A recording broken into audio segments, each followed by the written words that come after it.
नमस्कार, आप देख रहे हो जी न्यूज़ पोर्टल और मैं हूं राजेंद्र प्रसाद। आज हम बामनवास उपखंड के बरनाला कस्बे में हैं, जहां प्राप्त जानकारी के अनुसार जो रास्ते में मैं चल रहा हूं, ये रास्ता लगभग बरसों पुराना है और बैरखंडी को बरनाला से सीधा जोड़ता है और इसकी लंबाई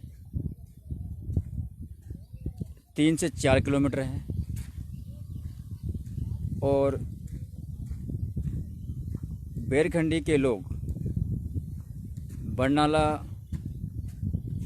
ज़्यादातर आते हैं। अगर ये बैरखंडी से सीधा बरनाला आए तो 3 से 4 किलोमीटर आना पड़ता है। और जैसा कि हमें जानकारी मिली कि बैरखंडी से लोग काफ़ी बच्चे पढ़ाई के लिए भी आते हैं, क्योंकि बरनाला में सीनियर सेकेंडरी विद्यालय है, तो सीधा इस रास्ते से आते हैं। हालांकि अभी कोरोना संक्रमण के कारण स्कूलें बंद है, लेकिन फिर भी उनको आना पड़ता है। और बैरखंडी के ग्रामीणों को इलाज करवाने के लिए CSC बरनाला इसी रास्ते से आना पड़ता है। और इस रास्ते के ये हालात है जो आपको लाइव के माध्यम से मैं दिखा रहा हूँ। और आप मेरे सामने कुछ ग्रामीण आ भी रहे हैं इस रास्ते से जो बरनाला जा रहे हैं। भाई साहब, कहाँ जा रहे हो आप? तो कौन सा गाँव है आपका? बरनाला। और आप कहाँ से आए हो? आप यहाँ से कुआपा से आए। तो ये जो रास्ता है आपका बरसों पुराना रास्ता है और इस तरह से कीचड़ वगैरह हो रही, तो कितनी परेशानी होती है आपको? परेशानी है मन को, तो यहाँ या सुधारे कौन। बहुत परेशानी। आप बोलो बहन जी, कितनी परेशानी है आपको? बहुत परेशानी है, मत कर। परेशानी के मारे तो हम गाँव में आवा जावा कौन, बच्चा बच्ची पढ़ जावे स्कूल, कहीं परेशानी के मारे स्कूल कौन खंदारिया। कतरी परेशानी है मन को, स्कूल जा सुधरावे को नहीं भाई। और जैसे आप महिला है और महिला का दुख आप आसानी से समझ सकती है कि जैसे कोई अगर डिलीवरी वाली महिला को अगर इधर से लेके जाए तो कैसे लेके जाए? कटाई कौन है ना भाई, कैसा कटे ना साधन का चक जावे। बहुत भारी मामला हो रही है, पर सुधरावे को नहीं गाँव की पब्लिक को। सरपंच है, सरपंच वोट लेती बार तो पेट में घुस जावे और फिर पाछे वो जो दोबारा हमारा रास्ता ही कौन सुधार रही है भाई। हमको तो परेशानी है, मैंने को कहीं भी तो पैसा वोट लेती बार तो पेट में घुस जावे और फिर वो कहीं कौन बस राम राम ही कौन करे करा कहीं। तो ये था इनकी ग्रामीणों की बता। और जैसे आप देख पा रहे हो, इस तरह से अगर मैं 3 से 4 किलोमीटर जाऊं तो यही आपको रास्ता मिलेगा, इसी तरह का रास्ता मिलेगा। और ये जो रास्ता है, आधा रास्ता है जो ग्राम पंचायत बैरखंडी में आता है और आधा रास्ता है जो ग्राम पंचायत बरनाला के अंदर आता है। तो दोनों ही ग्राम पंचायतों से इस तरह का रास्ता है जो आप मैं आपको दिखा पा रहा हूँ और आप देख पा रहे हो। तो आपको ये रास्ते के जो वर्तमान में हालात है वो हम आपको लाइव के माध्यम से दिखा पा रहे हैं कि किस प्रकार का ये जो रास्ता है बरसों पुराना। और लोगों की मजबूरी भी है इस रास्ते से जाने की, क्योंकि मैंने आपको पहले बताया कि अगर बैरखंडी से बरनाला को अगर आप जाते हो, CSC में जाते हो या पढ़ने के लिए जाते हो, या उप तहसील है बरनाला, तो उप तहसील में अगर कोई काम है तो आप वहाँ जाते हो, तो 3 से 4 किलोमीटर का रास्ता तय करना पड़ता है। अन्यथा आपको बैरखंडी से बाटरदा होते हुए बरनाला आना पड़ता है, जो वो आपको 10 से 15 किलोमीटर पड़ता है, तो वहाँ से आना पड़ता है। और उसका भी मैं आपको एक रीज़न बताऊँ कि बैरखंडी से भाड़ोती मेगा हाईवे तक 8 से 6 किलोमीटर का शायद वो रास्ता है, वो भी टूटा फूटा पड़ा है। तो लोगों को काफ़ी तकलीफ़ और काफ़ी परेशानी का सामना इस रास्ते को लेकर करना पड़ता है। लेकिन प्रशासन है कि अपनी आंखें और नींद नहीं खोल पा रहा है, लोगों को काफ़ी तकलीफ़ होती है। कुछ ग्रामीण हमारे साथ जुड़े भी थे, उन्होंने भी आपको आप बीती बताई कि क्या है। और आइए हम आपको फिर मिलूँ। सर, किस प्रकार का ये रास्ता है, थोड़ा सा कुछ बताएंगे इसके बारे में? सर, ये बैरखंडी और बरनाला को जोड़ने वाला एक बहुत ही अत्यावश्यक रास्ता में माना जाता है। यहाँ बरनाला को CSC, यहाँ पर सीनियर सेकेंडरी स्कूल और गर्ल स्कूल, यहाँ तक कि इवन से मतलब ये आप समझते हो कि ये रास्ता इतने कि यहाँ पर कमर कमर तक पानी, बच्चियाँ यहाँ से जाती है कपड़ा बदल करके यहाँ से चल कर जाने के बाद में स्कूल की बच्चियों ने जाना से 3 किलोमीटर होकर के दूर होने जाना चालू कर दिया। CSC है यहाँ, CSC होने के बाद नाम मात्र CSC है, जाने के बाद में 4 किलोमीटर होकर के अगर डिलीवरी 13 किलोमीटर रास्ता के होकर के उधर जाना पड़ता है, जबकि मात्र ये 4 किलोमीटर है। CSC में अगर इमरजेंसी केस अभी आ गया तो यहाँ पर डिलीवरी जाने के लिए, आम पेशेंट जाने के लिए इतनी परेशानी उठानी पड़ती है, शायद किसी मतलब और ही बामनवास तहसील के अंदर मैंने कहीं नहीं देखा है। जबकि प्रधानमंत्री सड़क योजना के अंदर गया है, मुख्यमंत्री सड़क योजना है, कहीं योजना में हम विधायक से भी काफी रिक्वेस्ट कर चुके हैं और अभी वर्तमान विधायक से भी हम कह चुके हैं, लेकिन इस रास्ता की तरफ कोई ध्यान नहीं जा रहा है। जबकि एक ये ढिंडोरा पीटा जाता है कि गांव से हमने सभी गांवों को गांव से जोड़ दिया। मैं ये कहता हूं कि आप यहाँ किसी आकर के किसी एक्शन को या मतलब अयन को या जयन को आकर के दिखाओ तो सही, किसी नेता को यहाँ कर निकाल करके दिखाओ दियो, फिर मैं मानता हूँ कि यहाँ पर। इसलिए मैं तो ये कह रहा हूँ कि इस रास्ता को या तो आम तरह से बंद कर दिया जाए या फिर इसके लिए कोई सड़क परियोजना ताकि सुविधा का लाभ हो सके।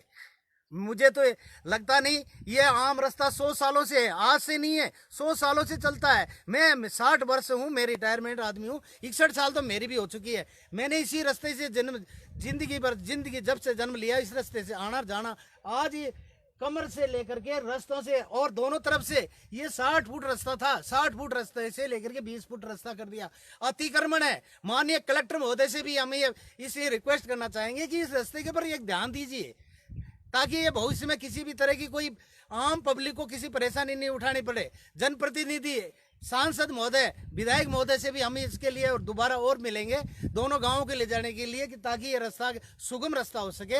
ये 4 किलोमीटर 40 किलोमीटर के बराबर है, जबकि यहाँ पर कोई साधन 2 व्हीलर 4 व्हीलर किसी भी तरह का आम पब्लिक नहीं निकल सकती है।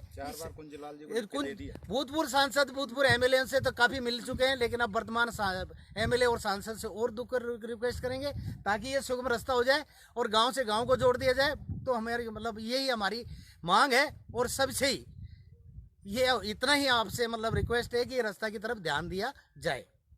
तो ये थे इनकी जो इन्होंने बताया, रिटायरमेंट कर्मचारी है, और आप स्पष्ट लाइव के माध्यम से देख पा रहे हो इस रास्ते की ये पोजीशन है।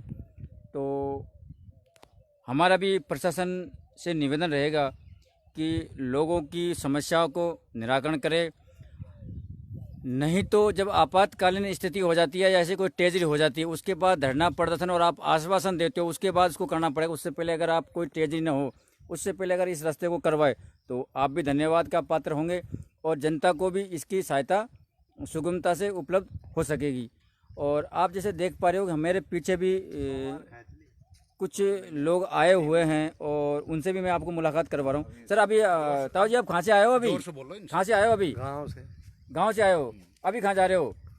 घर पे जा रहे हैं। घर पर। इस सड़क के बारे में कुछ बताओ थोड़ा सा, क्या पोजीशन है? बहुत सड़क का बारे में देख लो नहीं, पोजीशन नहीं, बहुत बुरी सन है, बहुत बुरी समस्या, तो कड़िए कौन जाओ। जबकि हम घर पर जाते हैं तो रोज ना घर पर जाओ और आप बहुत कमर तक पानी में निकल आते तो पानी बरसात तो कड़िए कौन जाओ। और आपके CSC भी हॉस्पिटल भी आपका बरनाला है, तहसील भी आपकी बरनाला है, हाँ, और 3-4 किलोमीटर का रास्ता है, तहसील भी है। तो आपको काम भी जाना पड़ता होगा वहाँ। और क्या, कितनी तकलीफ होती है आपको? बहुत ज्यादा तकलीफ हो। तहसील का काम के लिए भी बाहर जाना पड़ता है, तहसील का काम, स्कूल का काम। अभी आप कहाँ से आए हो? अभी बरनाला से आए, बरनाला से आए हो, तो बरनाला हॉस्पिटल से आए हो। क्या कहना आपको इस रास्ते के बारे में? ये परेशानी साहब देखो ना, कच्चे में और बाड़ा कर ले रहा है, इधर डॉक्टर साहब है नहीं इधर। अब जन्म से बरनाला आते हैं, हरिदेवी जाते हैं, ये रास्ता नहीं है। देखो ऐसी हालत में आते हैं, ऐसी हालत में जाते हैं, परेशानी। हॉस्पिटल नहीं जा सकते, हॉस्पिटल नहीं जा सकते, कोई डिलीवरी हो तो इधर माधोपुर साइड में साधन मिलता है बहुत मुश्किल से। ये बरनाला नजदीक में साहब, ये दूर, पर क्या करें, रास्ते की वजह से माधोपुर जाना पड़ता है। अगर ये रास्ता सही हो तो आपको 3 से 4 किलोमीटर आराम से जाना पड़े और माधोपुर आपको जाना नहीं पड़े। 2 मिनट का रास्ता साहब, ये रास्ता सही हो तो और क्या। तो ये थे, और मैं आपको तो पीछे लाइव के माध्यम से आपको देख पा रहे हूँ कि एक ताऊ जी है जो साइकिल से आ रहे हैं, और किस प्रकार आ रहे हैं वो आप इस फर्स्ट लाइव के माध्यम से देख पा रहे हैं किस प्रकार आ रहे हैं। ठीक है, एक 60 से लगभग 70 साल की उम्र होगी और उस उम्र में एक साइकिल का वजन जिस पे बैठ के आराम से जा सकते हैं उसका वजन और उनको घींचना पड़ रहा है। ये आप देख लीजिए, ये पोर्शन है इस रास्ते की। तो हमारा भी प्रशासन से अनुरोध रहेगा, कृपया इस पे ध्यान दे और लोगों के लिए राहत दे। राव जी, कहाँ से आ रहे हो आप? बरनाला से। बरनाला क्या लेने गए थे? बरनाला तो कहाँ सुंदरी शायद में था बस। जो भी है गाँव कौन सा आपका? सुंदरी सुंदरी गाँव। अभी कहाँ जा रहे हो आप? बेरखंडी। बेरखंडी जा रहे हो। तो ये रास्ते से आप आए हो, क्या कहोगे इस रास्ते के बारे में? अरे तो बहुत खतरा घंटी हो रही है, ज्यादा मुसीबत है। टीवी पे आ रही है, आप बोलो टीवी पे आ रही है। हाँ। बहुत मुसीबत पा रही है। साइकिल को माता धनी पड़ी कहीं कहीं जगह तो हाँ, तो यही तो पूछ रहे हैं, टीवी पे जा रही है। कतई गारा है, गोडा तक लग रहा है इसमें। तो कभी आपने कभी बताया नहीं विधायक महोदय या प्रशासन अधिकारियों को कभी अवगत कराया? खूब रो लिया, खूब रोल लिया। खूब न्याल कौन करे। प्रस्ताव सैनिक जारी रखा था। सामने देखो, सामने देख के इसमें वोट तो दे देंगे पर तुम सैनिक मारते हैं रास्ता कोई तो। हाँ, सामने देखो टीवी पे इसमें दुनिया रोजीना की जात आत रहे सब परेशानी से। 24 घंटा लेडीज आज सब तब इज्जत गारा को जाओ। बच्चे के आपके पढ़ाई लिखाई के लिए भी बरनाला जाते हैं? बरनाला आओ डेली, गारा पानी में सब हालांकि तब अभी इज्जत। स्कूल बंद है लेकिन परेशानी तो ही है। है ही कर्मचारी भी आपस में इधर उधर जाते अरे हैं। सभी आवाज अपन कहाँ करे, कर्मचारी सब गारा और कटना पड़ोगो कड़ा खोर फिर। बहुत विकट परिस्थिति ये था। अगर मैं आपको 4 किलोमीटर अगर पैदल चल के दिखाऊं तो यही पोजीशन रहेगी। हम उस रास्ते के बीच में खड़े हैं, इधर से हम आए थे। तो ये पोजीशन है चारों तरफ। अगर कोई प्रशासन अधिकारी मौके पे आकर देख पाए तो ये का ये नज़ारा आपको मिलेगा। जहाँ एक तरफ सरकार ये बोलती है कि हमने हर गांव हर ढाणी को पक्की सड़कें दी है और लोगों को राहत प्रदान की है, लेकिन मैं आपको स्पष्ट चैनल के माध्यम से लाइव दिखा रहा हूँ कि इन रास्तों की क्या पोजीशन है। और आप देख लीजिए किस तरह से ये अपनी साइकिल को निकाल रहे हैं। एक 60 से 70 साल की उम्र के अंदर अगर ये साइकिल किसी खच्चे में यहीं रह जाए या बुजुर्ग आदमी के कोई ट्रेजरी हो जाए तो इनसे कोई राम करने वाला भी नहीं है। इस रास्ते को देखते हुए अगर इनको लेके भी जाए तो किस प्रकार लेके जाए, आप इस